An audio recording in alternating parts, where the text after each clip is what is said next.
Magandang araw po. Narito na po ang magiging lagay ng panahon ngayong hapon ng Miyerkules, February 5, 2025.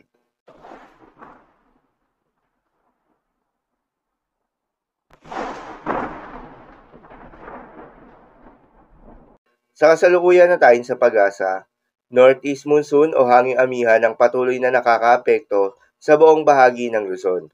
Dahil dito ay asahan yung malamig na panahon, maulap na kalangitan na may kasamang mahihina hanggang sa katamtaman ng mga pagulan. Habang easterlies naman o yung mainit na hangin galing sa may silangan, ang nakakaapekto naman sa lalabing bahagi pa ng ating bansa. Dahil dito ay asahan naman yung bahagya hanggang sa maulap na kalangitan na may kalat-kalat na mga pagulan o thunderstorms.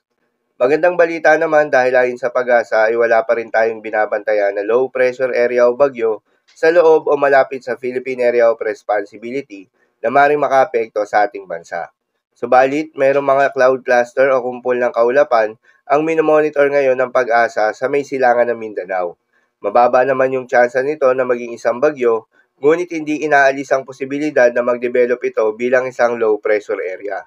Kaya naman patuloy itong binabantayan para sa magiging development nito.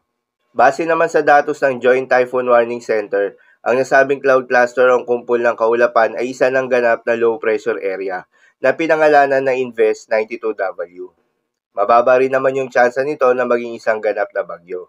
Paalala lamang po na ang mga nasabing forecast ay posible pa pong magbago. Kaya naman patuloy lamang magantabay sa mga update nating ilalabas at ng pag-asa. At dahil nga sa epekto nitong Northeast Monsoon, asahan ngayong araw sa Cagayan Valley, Cordillera Administrative Region, Aurora, Quezon at Camarines Norte ang maulap na kalangitan na may kasamang mga pagulan.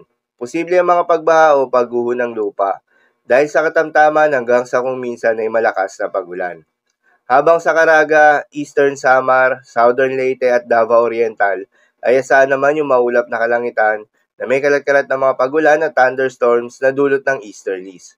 Posible rin ang mga pagbaha o pagguho ng lupa dahil sa katamtaman hanggang sa kung minsan ay malakas na pagulan. Habang sa Metro Manila at nalalabing bahagi pa ng Luzon, ay asahan naman yung bahagyang maulap hanggang sa maulap na kalangitan na may kalat-kalat na mga mahihinang pag-ulan na dulot rin ng Northeast Monsoon. Habang sa nalalabing bahagi pa ng ating bansa ay asahan naman yung bahagyang maulap hanggang sa maulap na kalangitan na may kalat-kalat na mga pagulan o thunderstorms na dulot ng easterlies. Posible rin ang mga pagbaha o pagguho ng lupa during severe thunderstorms. Sa mga apektadong lugar, ingat sa mga posibleng banta ng pagbaha at pagguho ng lupa, lalong-lalo na sa mga lugar na inuulan na noong mga nakaraang araw pa. At para naman sa magiging lagay ng mga dagat baybayin, ayon sa pag-asa ay may nakataas pa rin tayo na gale warning sa mga seaboards ng Batanes, Ilocos Norte, Cagayan, kabilang na ang Babuyan Islands, Isabela at Northern Aurora. Dahil pa rin yan sa epekto nitong Northeast Monsoon. Payo ng pag-asa ay huwag munang pumalaot yung mga kababayan nating mangingisda at yung may mga maliliit na sasakyang pandagat sa mga nasabing seaboards. Dahil inaasahan pa rin yung maalon hanggang sa napakaalon na karagatan. Habang sa nalalabing seaboards ng ating bansa ay asahan naman yung banayad hanggang sa katamtaman ng mga pag-alon. So, lamang po para sa lagay ng panahon ngayong araw ng Miyerkules. Keep safe everyone.